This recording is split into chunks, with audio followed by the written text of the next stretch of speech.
Although this happened years ago, the day or the month of this incident is a bit sketchy along with the circumstances that kind of led to it. But as I said, it happened years ago back in 2010 2011 when BlackBerry was still popular, which has now been taken over by WhatsApp. So a lot of young people might not know about BlackBerry Messenger.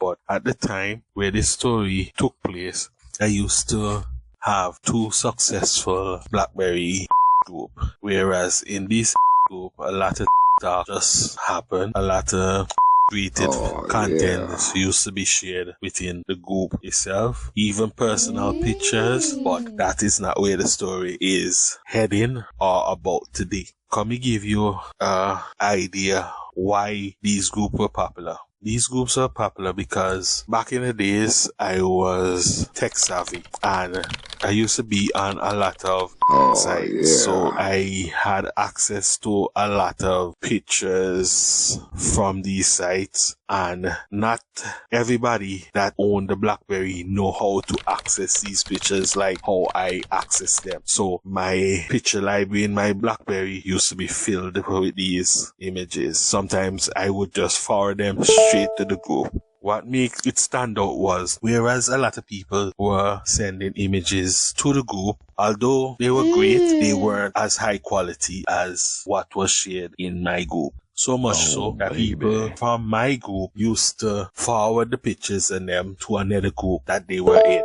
I also got invited to 3 other groups that people wanted me to be a part of just so I could send pictures to these groups also. But I was more focused on my group and keeping it relevant for the time that it was relevant for. These groups used to have like designated days, whereas depending on the day of the week or suggestion from other group members, on a Monday we probably would have all eating pictures, while on Tuesday it might be on girl, on Wednesday interracial, and so on.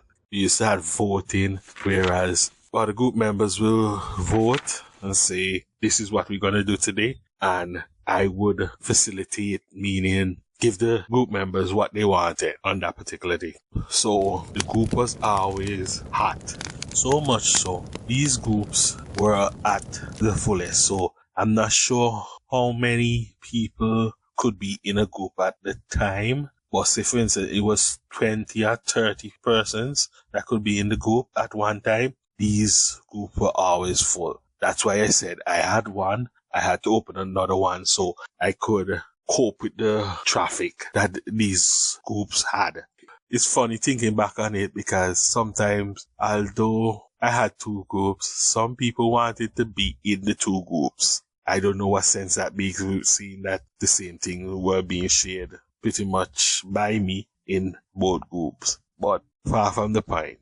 With these groups being as they were, as I said, I grew in popularity, meaning that people even wanted to invite me to other groups. And these groups even led to me finding my wife, but that's a different story. But as I said, because these were popular, I even met people from different Caribbean countries through these groups. And this story in question took place where I met someone being from the same country that I was.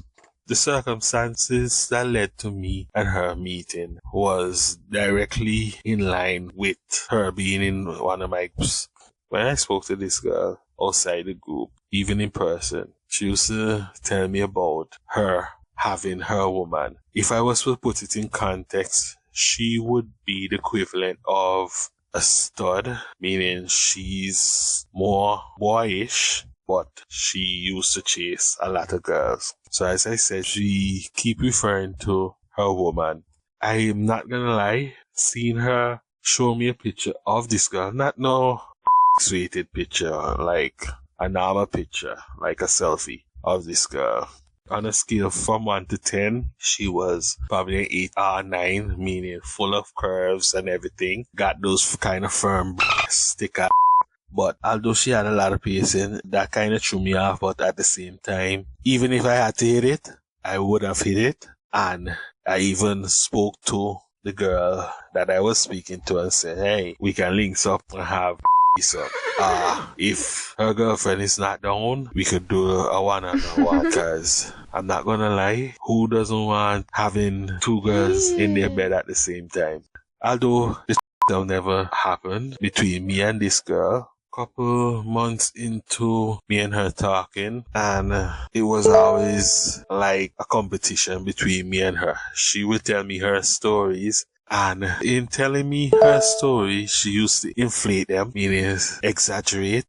Why I said that she used to exaggerate these stories was sometimes while telling these stories, she used to force like a laugh to see if she could get a reaction.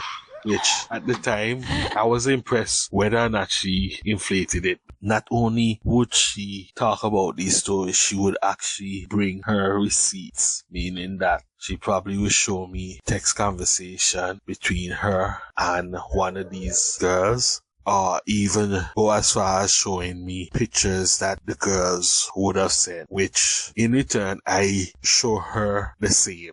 Bearing in mind, I'm not a person that would say I'm sleeping with a whole list of names like DMX would say Keisha, Angela, or whatever. I would not call nobody name. Even if I showed her like, what do you think of this picture? The person's face or the name would not show. So where that's concerned, I would say no harm, no foul. I'm gonna refer to her as Mina.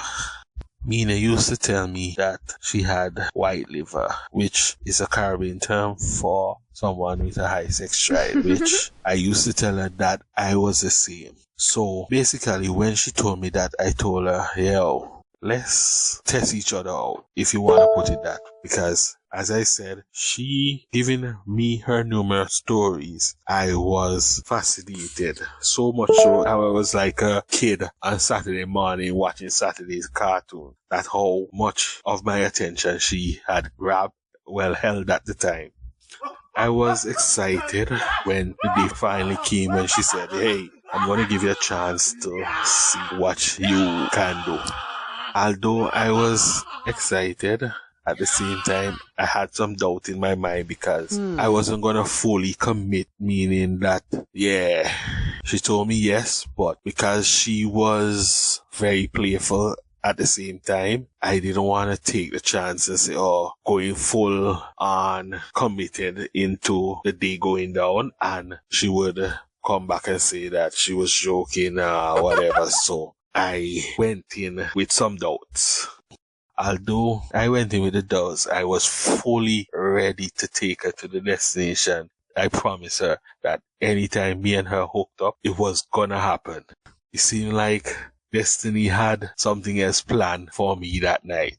The day finally came in question. That day at work, I tried not to overexert myself. If I had to go up or come down the stairs, I didn't want to misstep and injure myself. The kind of job that I did at the time, sometimes I have to do lifting. So put it this way, nothing was going to mess up this night, because although I wasn't going to give her 100%, meaning that if this was to happen, I had to leave room for her to expect more on the next night. But if you give her 100%, next time it's going to be like boring because, hey, oh, I thought you had more.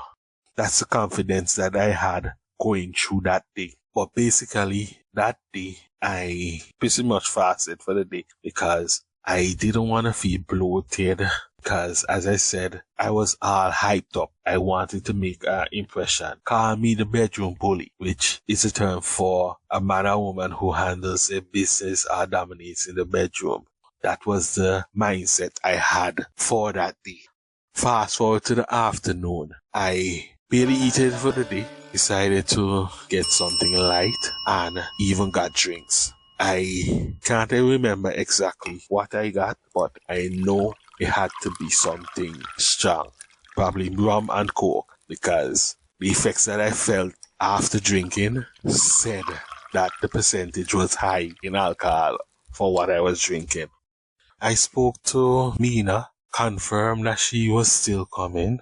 I got everything ready, went to pick her up and take her back to my house. At the time, I used to share a 2-bedroom house with my sister, which a bathroom was the only thing separating the two rooms from each other. The walls were kind of thin, but at the time, my sister knew if I had company or she heard anybody over there, she would not disturb. Little into the whole ordeal, I started to feel buzz. While me and Mina was there, I started to advance, kiss her, start making out. Soon as you look, the lights came off. Put it this way, I know my way around in the dark, so I started to suck on her. Started with the foreplay, which eventually led to me going down on her. The meal that I had earlier was the appetizer, and Mina was basically the main course. As I went to work, it wasn't long before she started getting into the rhythm of things. She started to caress the back of my head, straddling my face, and pushing me down, doing what I was doing. I could tell that she was really into what was happening at the time. As I said, she was real into it because she started getting wet. When I felt that I gave her a good how much minutes of the eating of the, I then came up and started sucking on the, giving each of them their own attention. Then finally I said, you know what, time to go in for the. Well, I decided to switch it up now, get into the love-making vibes. I said to myself, you know what, I waited too long for this. You know what, let's go in like an army, full force. We started having and while we were having I'm not sure what started happening.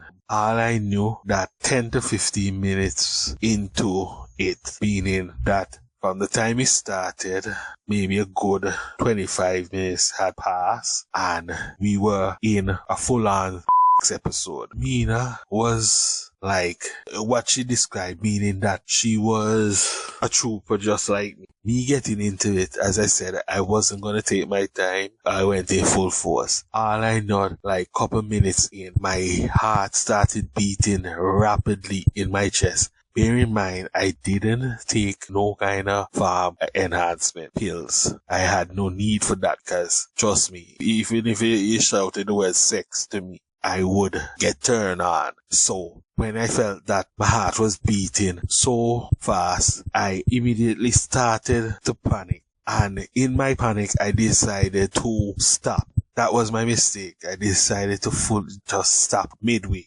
When I decided to stop now, I rolled after her and went and sat at the edge of the bed. I started to reflect. Imagine when people say the whole life flashed before their eyes. My whole day was flashing before my eyes. I actually thought that this was it. This is what I get for indulging.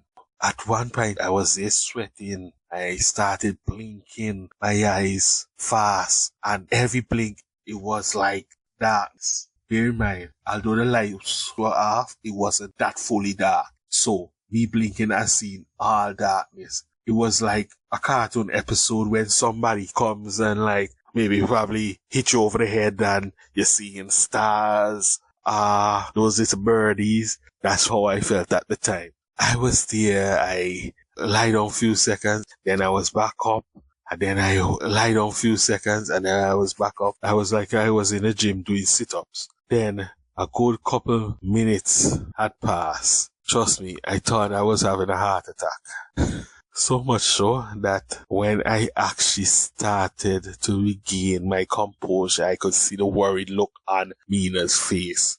The only joke that she could have blurted out was, see how my is so good, you almost you. Although I always say to myself that if I were to choose a way to it would have been chewing.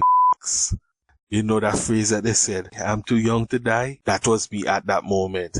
I still didn't at the time, but that was far from my mind. After fully regaining my composure, if you want to use that word, I spoke to Mina like normal, started cracking joke, and basically we call it a night. You can imagine the awkward ride home when I had to take her back to her home. I pretty much said to myself, I'm not gonna hear the end of this. Guess what? We didn't speak that night, I let her know when I was back home, but the following day is when we could have elaborated or speak about it. That's when she could have joked even more and said that at one point she saw how I was acting, which it was real life. It wasn't no kind of acting. She said that she was this close to running out of that room, leaving me there, calling an ambulance after and tell them what had happened so they could have come and check on me. That close she was some, but she said she wasn't gonna stay there to answer no kind of question as to what had happened or how I end up in that state. But thankful that I made it and can share this story now. But guess what? That's not the end of the story, because, after she had a few giggles, she had her last laugh, I wasn't gonna leave it there. But you'd have to stay tuned to hear the part 2 for this story. I'm out.